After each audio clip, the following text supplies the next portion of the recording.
Uma coisa que as pessoas eventualmente se perguntam, né? Principalmente o público católico. Beleza, tem meus filhos aqui, aonde coloco os meus filhos para estudar? Porque uma deficiência que a gente tem hoje é de ter escolas católicas verdadeiramente católicas. Sim. Né? Isso é um problema, porque às vezes tem um nome lá, São não sei o quê. E aí você chega lá... Nada. É o professor falando besteira da igreja 24 Total. horas por dia, né? Eventualmente aprendendo um monte de tipo de ideologia, etc. Então, é uma deficiência que a gente tem meio que estrutural. E as poucas que tem, eventualmente, são muito caras. Tudo bem que eu conheço uma ou outra que acaba sendo mais barato, assim, no total. Mas como que faz hoje pra gente, eventualmente, achar uma escola dessas, né? Eu acho que isso é uma... É total uma deficiência. É uma deficiência, né? Porque, assim, mesmo nessas escolas que não tem esse problema de falar mal da igreja ou de ideologia, você vai ter muitas vezes criança ali com o celular fazendo um monte de coisa que, putz, você não gostaria que seu filho tivesse tendo contato, né? Não tem como pequenos. proteger 100% também, né? Não, eu confesso que eu fico um pouco mais tranquila trabalhando na escola que eles estão. Tá. Mas não é algo... Mas você também não tá ali 100% na sala de aula, jamais. vendo os papos, etc. E eu nem fico atrás, porque também não dá pra viver numa paranoia dessa, exato. né? Assim, eu penso que a gente tem que buscar o melhor que a gente tem dentre as opções e ensinar muito dentro de casa, porque eu acho que na hora do vamos ver, é essa base que vai segurar a onda quando eles forem lá fora. A escola não substitui o ensino que tem em casa, né? Jamais. Essa que é a verdade, Jamais. Né? E acontece que os pais... Eu acho que os pais estão se atentando para isso agora. Que estão percebendo que tem muita coisa saindo do que era esperado, assim. Muita coisa que não é legal que tem acontecido. Mas eu acho que o único jeito da gente fazer isso mesmo é tendo a preocupação e indo atrás de instrução para fazer isso da melhor forma. Tá? E estar próximo deles acho que o melhor jeito de... pegar, sabe, se tem alguma coisa errada, porque é um filho que fala muito, é um filho que vai te falar, mas tem um filho que não fala muito, e esse filho pode estar tendo contato com alguma coisa que não é legal e você não vai saber. E isso é até uma coisa que eu gostaria de falar pro público, né, se você é católico, se você é empresário e quer abrir um negócio, eu acho que escola católica é algo que tem muita demanda. Sim. E pouquíssima oferta. Você tem um monte de escola católica aí, como a Bia estava falando, que é católico só de nome. Sim. Eu estudei em algumas, assim, né? Que chegava lá na aula de história, o professor de história, mas assim, ele descia a lenha, e aí depois, muito tempo depois, fui estudar, fui fazer pós-graduação, etc. E eu vi a quantidade de absurdo, dado falso. Sim. Sabe? E ali... Ensina tudo enviesado. Ensina tudo enviesado. Nossa, pega a parte ali, por exemplo, vamos dizer, Idade Média, etc. Você pega os documentos primários para estudar, coisa que o professor de história vinha dizer. Você pega, cara, o cara mentiu na sala. Sim. Entendeu? E na época você não sabe rebater isso e você volta e eventualmente você pode até perder a fé por conta desse tipo de coisa. Com certeza. Né? Então, assim, é uma demanda que a gente tem, o público católico tem, é de escolas verdadeiramente católicas e, se possível, com preço acessível também, né? Tem muitos pais que têm se juntado e feito, né, aberto escolas assim. Mas é um movimento que tem que vir exatamente dos pais mesmo, né? Porque não tem escola assim, não tem. Você procura, eu fiquei um tempão procurando, tanto é que a gente pegava os nossos filhos para levar em uma outra cidade, porque não tinha perto de casa. Complicado. Nossa, então isso é uma questão. Outra coisa que eu sempre pensei, né? Falei, pô, quando eu tiver meus filhos, uma das coisas que eu não fiz quando eu era criança, que me faltou bastante, é a rotina de, eventualmente, ler. Sim. Pegar e ler um livro, sabe? Eu comecei a fazer isso depois de velho, né? E aí você tem toda aquela resistência, aquela dificuldade de, eventualmente, pô, fazer o ritual, né? Sentar do hábito. E ficar ali 1 hora lendo, aí você se perde, aí tem o celular, etc. O problema é o celular. Não, o celular eu acho que é o grande problema. É o grande problema, né? Porque é dopamina o tempo todo, mas assim, hoje em dia você tá conseguindo fazer alguma... Tudo bem que elas são muito jovens ainda, né? Mas eventualmente ter algum contato a mais com livros e quais tipos de livro? Eu sempre li muito com eles. Você leu pra eles? Eu sempre, desde pequenininhos, e hoje eles param sozinhos num cantinho, como a gente não deixa a tela liberada, eles mesmos pegam livrinhos e vão lá e leem. A nossa mais velha lê muito, ela gosta muito. A outra não gosta tanto, ela gosta mais que a gente leia junto, mas também ela é nova, ela tem 8 anos. O nosso filho de 7 ama Asterix, ele pega e ele gargalha sozinho, assim, na cama.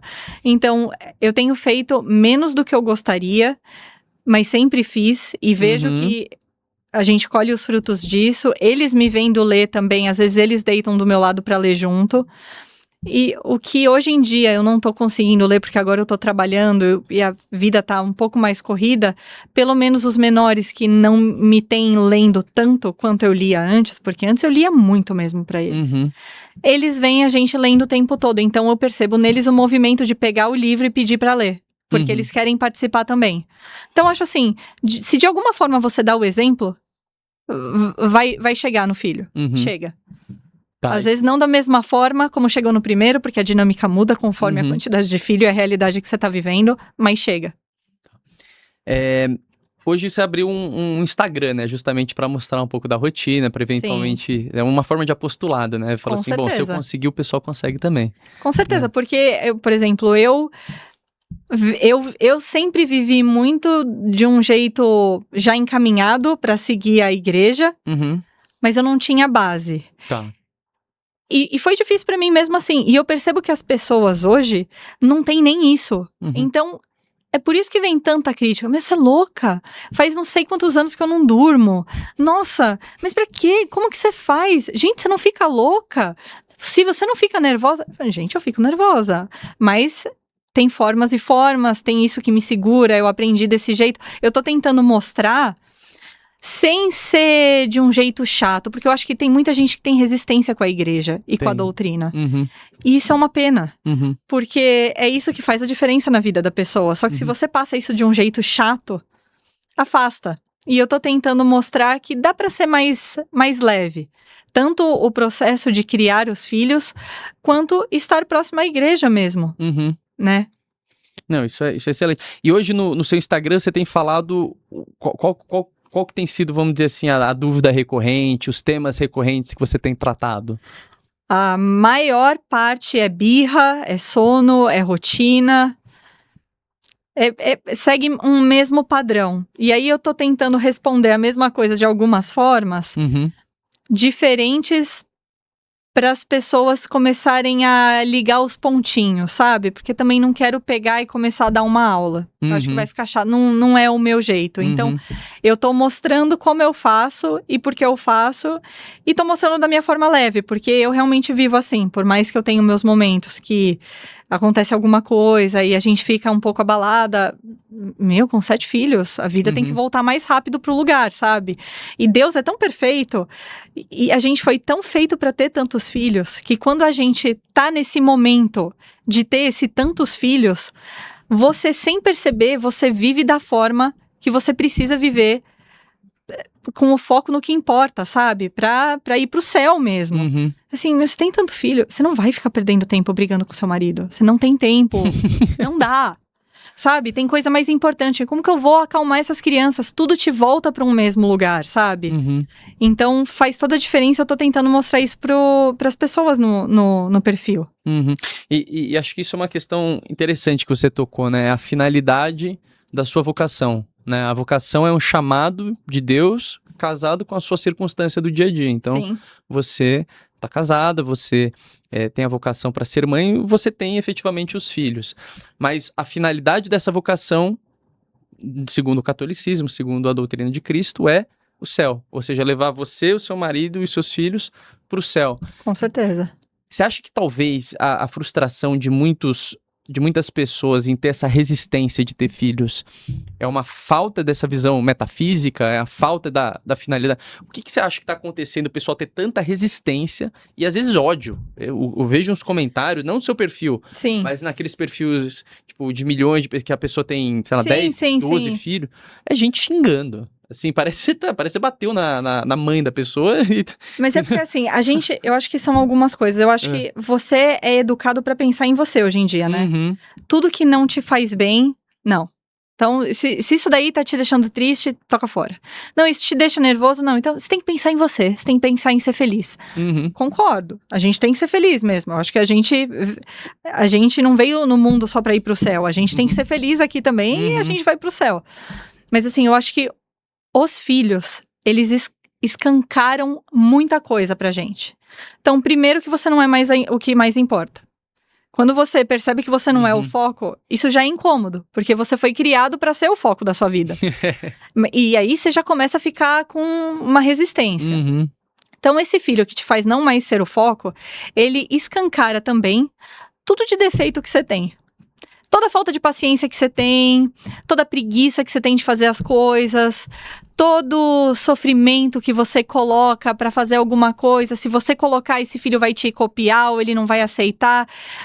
Os nossos filhos não aceitam que a gente não tenha não se comporte da forma como a gente precisa se comportar para ir para o céu. Eles não aceitam isso. Se você tem em mente que os seus filhos são uma escadinha para o céu e você entende que cada uma dessas que eles colocam na nossa frente é o que você precisa trabalhar em você. Não é pra você ter raiva dele porque ele tá fazendo birra. É pra você ter raiva sua porque você não tem paciência com ele. Você que precisa melhorar. Não é pra você descontar em ninguém o que você não sabe lidar, entende? Quem que vai querer isso? Você vai criticar. Você tem um monte de filhos, você não fica louca? Se eu não levar a sério o que eles estão me mostrando, eu vou ficar louca mesmo. Se eu entender que eu preciso melhorar isso, e aí eu me esforço, e aí eu começo a melhorar, quando eles se comportam dessa forma que te tira do eixo, eles não te tiram mais, porque você já entendeu que é com você, e aí você tá pronta pra ajudar eles. É um movimento, é um caminho de duas mãos, sabe? É muito louco isso. Eu acho que sem uma visão metafísica, sem um porquê, sem uma finalidade... Não dá. Aí o cara realmente... Você tem que pensar lá. É.